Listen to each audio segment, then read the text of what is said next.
আবুল মাওয়ালি মোহাম্মদ বিন আহমদ নামক বাগদাদবাসী জৈনক ধনী সওদাগর তার জীবনে একটি সত্য ঘটনার বর্ণনা করেছেন। বলেন, আমি একদিন হজরত বড়পীর সাহেবের মজলিসে উপস্থিত ছিলাম এবং তার উপদেশ বাণী শ্রবণ করছিলাম।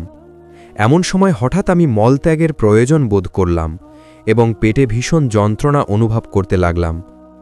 একে তো পেটের ব্যথায় অস্থির হয়ে পড়লাম, তার উপরে আবার বিরাট জনসমুদ্র অতিক্রম করে মাহফিল ত্যাগ করার উপায় দেখতে পেলাম না।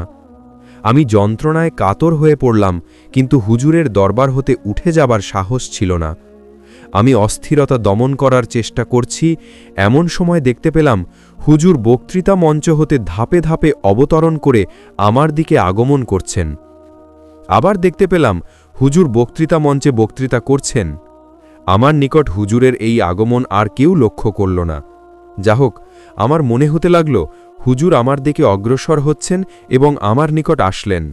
অতঃপর তিনি তার বিরাট আলখেল্লার আস্তিনের ভেতরে আমার মাথা প্রবেশ করিয়ে দিলেন এবং আমাকে সম্পূর্ণরূপে ঢেকে ফেললেন। আমি নিমেষের মধ্যে দেখতে পেলাম আমাকে যেন অন্যত্র স্থানান্তরিত করা হয়েছে। একটি জনহীন প্রান্তরে দিগন্ত বিস্তৃত সবুজ মাঠের ভিতরে আমাকে নিয়ে আসা হলো।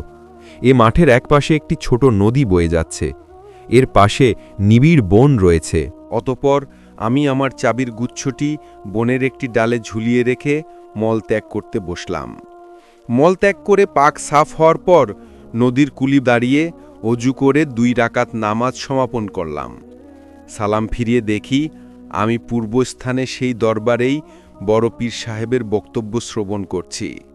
এই ঘটনা আমি স্বপ্ন বলে মনে করছিলাম, কিন্তু দেখলাম পেটের সে অসহ্য ব্যথা সম্পূর্ণরূপে অন্তর্হিত হয়েছে। তাছাড়াও আমার হাতে ও পায়ে অজু করার চিহ্নসমূহ স্পষ্ট দেখা যাচ্ছে। কিন্তু সর্বাপেক্ষা আশ্চর্যজনক ব্যাপার হচ্ছে, আমার চাবির গুচ্ছটি আর পেলাম না। তাকে সেই পূর্ব বর্ণিত গাছের ডালে ঝুলিয়ে রেখে আসছে। কোন দেশ, কোথায় এবং কতদূর আমাকে নিয়ে যাওয়া হয়েছিল তা আমি বলতে পারলাম না। এই ঘটনাও আমি অন্যের নিকট প্রকাশ করলাম না।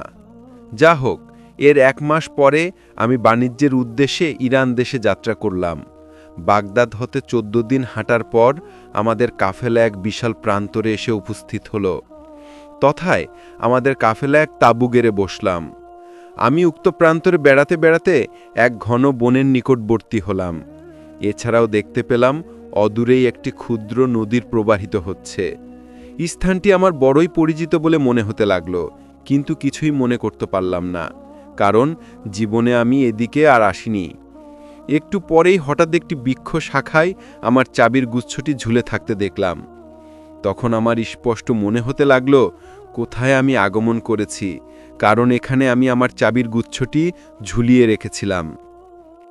বাগদাদে ফিরে গিয়ে এই ঘটনা আমি হযরত বড় পীর সাহেবের নিকট বর্ণনা করার জন্য উপস্থিত হলাম। তিনি আমার কানে কানে বলে দিলেন, বৎস, আমি বেঁচে থাকতে এই ঘটনা কখনো কাউকে বলো না।